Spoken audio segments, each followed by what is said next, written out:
Hello, this is Dr. Grande. Today's question asks if I can analyze the mental health and personality factors behind cancel culture. Cancel culture is a behavior where a group of people boycott businesses and the work products of celebrities, ostensibly to create some type of social change. Just a reminder, I'm not diagnosing anybody in this video, only speculating about what could be happening in a situation like this. If you enjoy this video, please like it, subscribe to my channel, and consider supporting me on Patreon. I'll put the link to Patreon in the description for this video. So the idea of cancel culture is really a variation of an old concept, the concept of boycotting. A company or a celebrity violates some type of social norm, and people decide not to give their business to that offending party. What makes cancel culture different than just a boycott is the level and intensity of the activity. In one sense, boycotting is relatively passive. Somebody regularly purchases a product from somebody and then they decide not to. So it's straightforward. Engaging in the cancellation of an entity is an action that consumes resources. So it's quite a bit different. It really takes effort to participate in the cancel culture. Now, the level of engagement in cancel culture varies. Some people simply post something on social media like Twitter or Facebook or something like that, but others really get into it, like it's a way of life. And that's the group I'm really talking about here.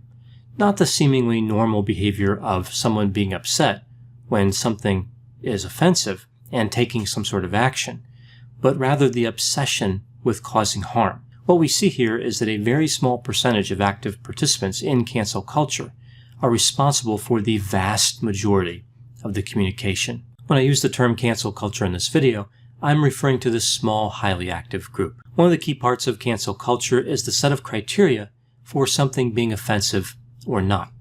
And as we've seen many times, there is no precise definition of what qualifies.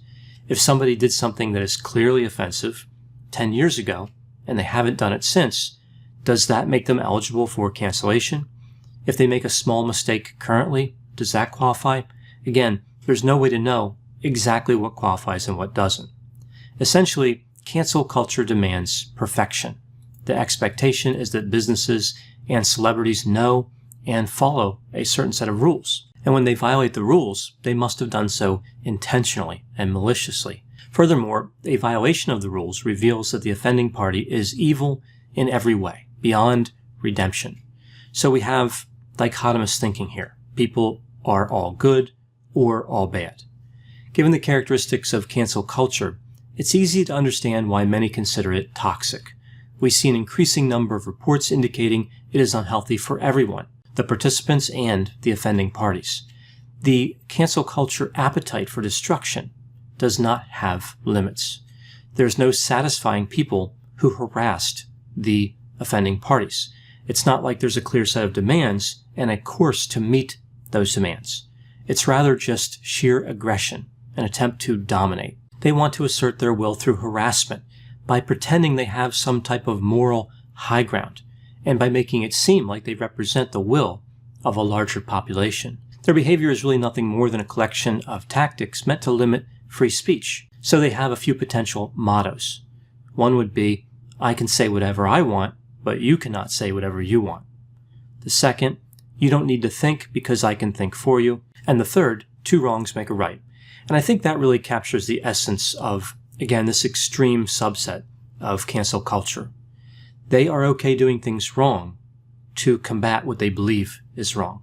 So again, it's this moral justification that we see behind it. Now moving to the mental health and personality characteristics of this extreme subset. This group is not well studied. The evidence we have about people who engage in this behavior is really anecdotal. Often these people do not identify as part of the cancel culture, but rather they promote the idea that they are warriors in a great moral battle. Typically, active participants in cancel culture are teenagers. Sometimes we see people in their early 20s. Occasionally, they can be older than that as well. It appears that they have a lot in common with the construct of the internet troll. That is, they have some antisocial, narcissistic, and sadistic characteristics. They are often individuals who do not fit well in society, and therefore they want to cause mayhem in society. They want to disrupt that which has rejected them. Essentially, what we see here is collective sadism. We see multiple trolls getting together and being destructive as a group. Another angle here I mentioned is narcissism. We see vulnerable narcissism here, one based on resentfulness, insecurity, and shame, merged with the grandiose narcissistic characteristic of being dominant. Cancel culture declares that they understand morality better than anyone else could. But in reality, of course, they are simply trying to increase their position by decreasing the position of others. As I've said many times before in other videos, narcissists can increase their position by decreasing the position of everyone else. What we see, of course, is they typically do little damage to the object of the cancellation, but a tremendous amount of damage to themselves. In the clinical world, I've heard about a number of case studies, again, anecdotal, but I would hope the research would catch up on this topic soon. I've heard about situations where individuals will spend 5 or 6 hours a day simply making negative comments on cancellation targets. Substance use also appears to be prevalent in this group. Sometimes they take their behavior so far, they attract civil litigation and, in some cases, even law enforcement. This active subset has a desperate need to belong in a group. It doesn't matter if that group has antisocial values. So they may be thinking, I would rather belong to a bad group than be isolated.